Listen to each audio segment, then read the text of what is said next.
আমরা চাই অবিলম্বে সংস্কারগুলো শেষ করুন, অবিলম্বে এই যে একটা আছে আপনার সনদ ঘোষণা, সেই সনদও ঘোষণা করুন।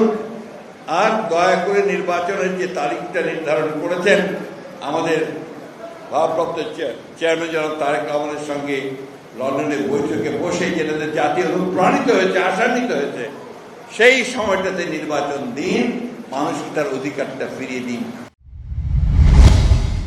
আগামী বৃহস্পতিবারের মধ্যে দ্বিতীয় ধাপের সংলাপ শেষ করতে চায় জাতীয় ঐকমত্য কমিশন। আর রাজনৈতিক দলগুলোর কাছে প্রথম ও দ্বিতীয় ধাপের সংলাপে ঐকমত্য হওয়া বিষয়গুলো পাঠানো হবে আজ ও আগামীকালের মধ্যে। মঙ্গলবার সংলাপের সূচনা বক্তব্যে কমিশনের সহসভাপতি অধ্যাপক আলী রিয়াজ বলেন, আশা করছি বৃহস্পতিবারের মধ্যে সনদের জায়গায় পৌঁছাবো।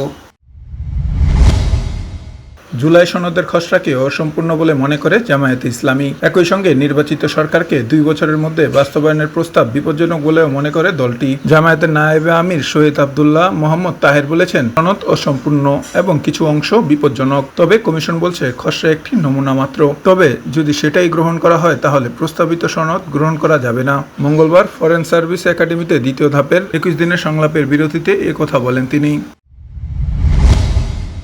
বিচার পূর্ণ শক্তিতে চলছে। দৃশ্যমান হওয়ার ব্যাপারে যারা বুঝতে পারেন না তারা অনুগ্রহ করে চোখ রাখবেন। আদালতে যাদের আসা সম্ভব হবে তারা আসবেন।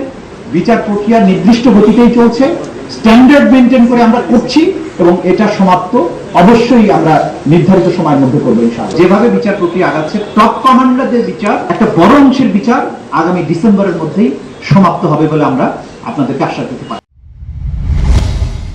বিএনপির বিরুদ্ধে চাঁদাবাজি প্রসঙ্গে কঠোর সমালোচনা করে জাতীয় নাগরিক পার্টির আহ্বায়ক নাহিদ ইসলাম বলেছেন, 5 আগস্টের পর বিএনপির মাধ্যমে চাঁদাবাজি ছড়িয়ে গেছে। এখন নিজেদের দায় এড়াতে তরুণদের উপর দোষ চাপানো হচ্ছে। মঙ্গলবার সকালে টাঙ্গাইলে এনসিপি আয়োজিত জুলাই পদযাত্রার আগে এক সাক্ষাৎকারে এসব মন্তব্য করেন তিনি। নদী পুনর্বাসন ও বহুমুখী ব্যবস্থাপনা প্রকল্প বাস্তবায়নে চীন সম্পূর্ণরূপে প্রস্তুত রয়েছে বলে জানিয়েছেন ঢাকায় নিযুক্ত চীনা রাষ্ট্রদূত ইয়াও ওয়েন। তিনি বলেন, বাংলাদেশ সরকার সিদ্ধান্ত নিলে চীন দ্রুত প্রকল্পের কাজ শুরু করতে পারবে। মঙ্গলবার জাতীয় প্রেস ক্লাবে ডিকেব আয়োজিত ডিকেব টক অনুষ্ঠানে তিনি এ মন্তব্য করেন। ঢাকা বিশ্ববিদ্যালয় কেন্দ্রীয় সংসদ ডাকসু নির্বাচনের তফসিল ঘোষণা করা হয়েছে। আগামী 9 সেপ্টেম্বর ভোট গ্রহণ হবে। বিশ্ববিদ্যালয় প্রশাসনের প্রকাশিত তফসিল অনুযায়ী এদিন সকাল 8টা থেকে দুপুর 3টা পর্যন্ত একটানা ভোট গ্রহণ চলবে। আপডেট থাকুন, প্রাইম টিভি বাংলার সাথেই থাকুন।